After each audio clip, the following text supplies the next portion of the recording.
Assalamualaikum dan salam sejahtera. Selamat datang ke channel Santai Fiziks.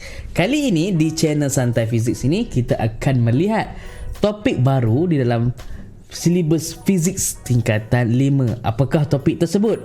Sebelum itu jangan lupa tekan butang like, komen, subscribe dan butang notification sebagai sokongan untuk saya terus menghasilkan konten-konten berkaitan fiziks sekolah menengah. Jom.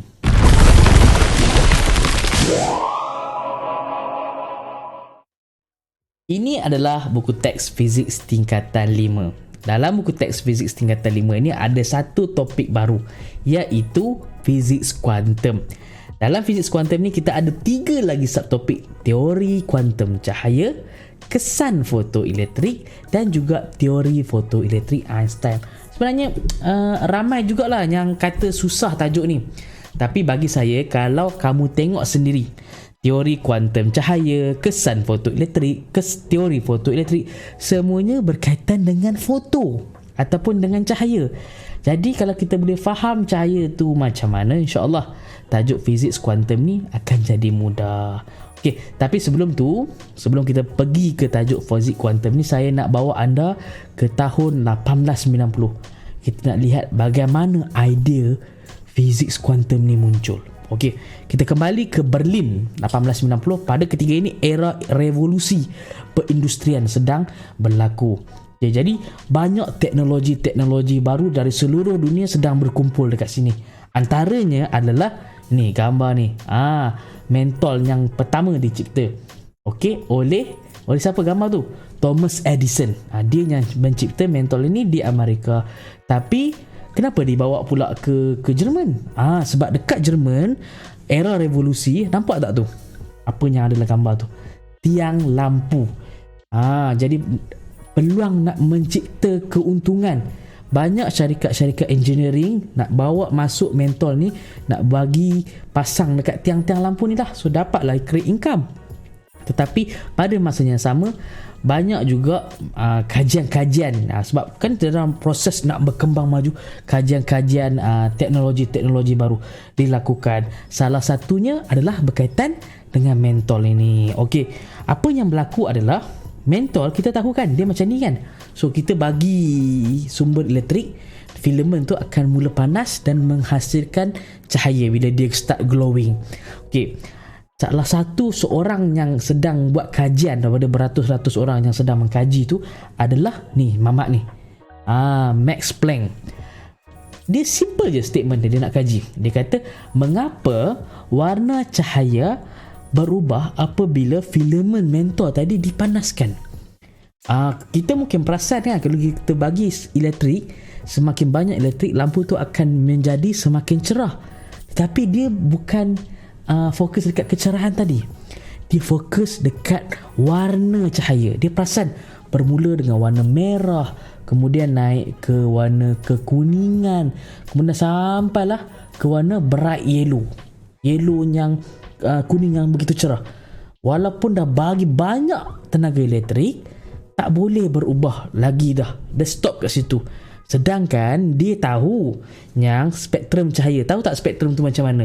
Yang warna pelangi tu lah, yang start daripada warna merah sampai lah warna ungu tu.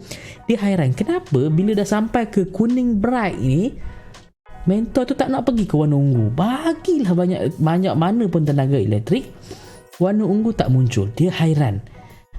Dia hairan, sangat hairan, dia pelik. So dia buat kajian kat situ. Dia kat salah satu institut kajian yang ada dekat sana. Dia buat kajian macam mana? Dia guna alat ni. Ini yang kita sebut black body radiator. Okey, dalam black body yang atas ni, gambar yang sebelah atas tu adalah gambar yang black body radiator yang lama tu lah, pada tahun 1890 tu. Yang bawah ni dah modern sikit. Dalam black body radiator ni simple je. Dia ada satu gas, kemudian gas tu akan dipanaskan dan gas tu akan start glowing lah, menghasilkan sinaran. Sebab tu kita sebut sinaran black body.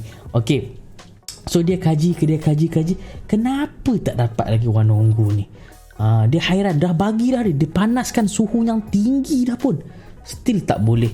Sama juga dengan matahari, dia hairan. Sedangkan dia tahu matahari ni satu sumber tenaga yang sangat yang boleh yang sangat panas lah kat sana tu. tapi UV yang dihasilkan sangat sikit berbanding dengan tenaga dia tu.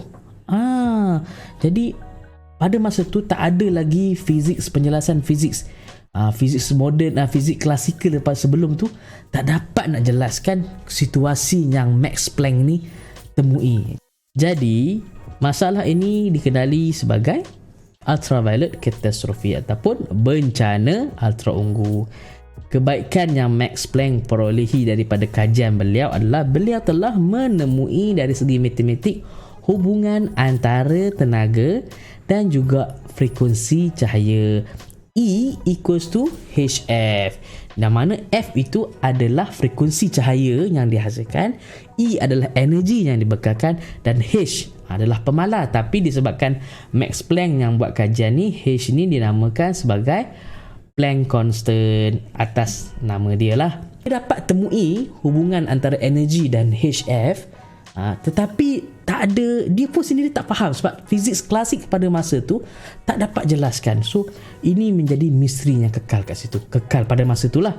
Di Amerika ada satu kita sebut eksperimen untuk mengkaji radio wave ataupun gelombang radio, dan salah satu alat yang digunakan adalah macam Van de Graaff moden sekarang lah, tapi dia lebih primitif sikit lah. So saya ada gambar, contoh kat sini adalah gambar Van de Graaff yang moden, tapi konsep dia sama. Okey, apa yang terjadi adalah bila Van de Graaff yang pertama tadi yang disambungkan dengan charge tu di charge elektrik, okey, pada masa tu bilik yang dibuat kajian tu lampu kuning biasalah. Dia dapat perhatikan spark lompat antara dua sphere ni, antara sphere kanan dengan sphere kiri. Dia lompat macam biasa, dah lama sikit pump dia lompat, lama sikit pump dia lompat. Tapi tanpa disengajakan, salah seorang yang buat kajian tu dia ada lampu ultraviolet. Bila dia dekatkan lampu ultraviolet dekat sphere yang menghasilkan charge tadi, suddenly apa yang berlaku adalah banyak charge ataupun spark melompat. Pap. Macam gitu lah bunyi dia. Okay. So dia pelik, kenapa bila guna lampu biasa spark dah penuh, dah lama charge, baru nak wujudkan satu spark. Tapi bila guna sahaja lampu ultraviolet ni, terus dia boleh lompat dengan banyak pap. Dan tak ada lagi pada masa tu, sama macam kes ultraviolet catastrophe tadi, tak ada lagi fizik yang dapat menjelaskan. So ini adalah kesan fotoelektrik lah, kesan fotoelektrik, pengenalan kepada kesan fotoelektrik. Tapi pada masa tu tak ada lagi penjelasan.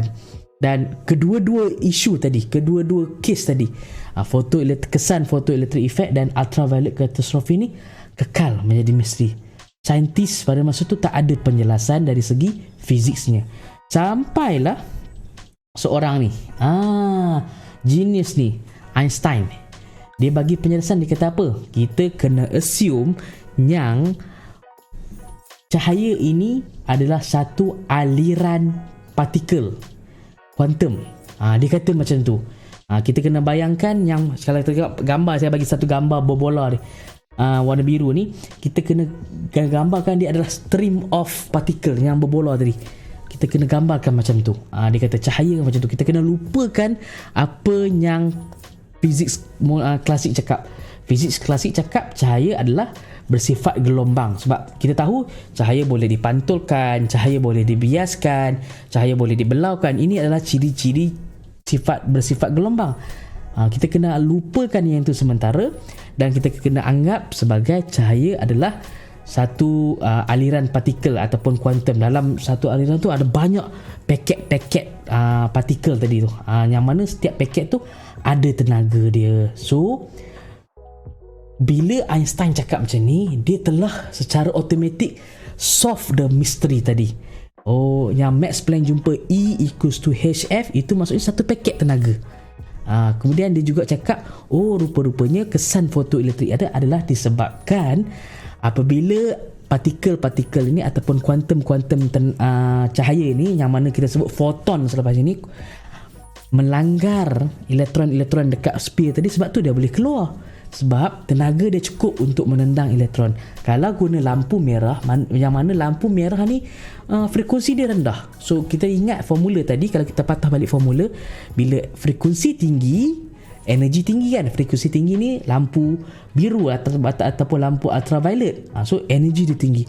Energi dia boleh tendang elektron ni keluar. Sebab tu spark banyak berlaku. Tapi bila kita guna cahaya merah, yang mana masuk kat formula ni, F dia rendah, frekuensi dia rendah, tenaga dia rendah, tenaga dia tak cukup kuat untuk tendang elektron keluar. So basically Einstein genius ni dah solve misteri kedua-dua misteri ni. Dia dah solve misteri kedua-dua ni. Tetapi wujud satu persoalan lain. Adakah cahaya bersifat gelombang ataupun dia adalah partikel? Jadi ia kekal sebagai misteri yang seterusnya, misteri yang kedua. Tetapi di Amerika Syarikat ada sekumpulan saintis muda sedang melakukan eksperimen terhadap elektron. Pada masa itu, elektron dianggap sebagai partikel, bukan gelombang. So dianggap sebagai seketul lah, partikel. Jadi apa yang saintis muda ni buat adalah, saintis muda ni ambil aliran elektron, dia tembak dekat kristal. Kesan daripada hasil tembakan itu diobserve. Okey, dan mereka dapat gambar ni. Dia hairan. Kenapa partikel ataupun elektron boleh menghasilkan pattern ni? Siapa ingat ini pattern apa? Ini adalah pattern interference. Interference terjadi apabila dua gelombang koheren overlap each other. So saintis tu hairan, electron as a particle behave as a wave. Sudah. Sekarang ni tadi misteri yang kedua tadi, cahaya bersifat partikel. Kali ni elektron bersifat gelombang, terbalik. Tapi apa yang telah ditemui sebenarnya telah mengesahkan hipotesis yang dikeluarkan oleh Louis de Broglie. Louis de Broglie kata semua partikel boleh menunjukkan sifat gelombang, dan dia bagi jugalah formula ni. Dia kata panjang gelombang sama dengan pemalar Planck bahagi dengan momentum.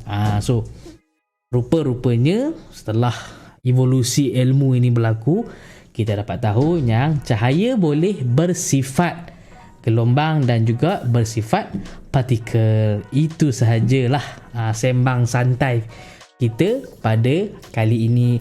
InsyaAllah video seterusnya kita akan masuk subtopik yang pertama, kedua dan ketiga. Jangan lupa untuk tekan butang like, komen, subscribe dan juga butang notification. Sehingga berjumpa lagi. Assalamualaikum.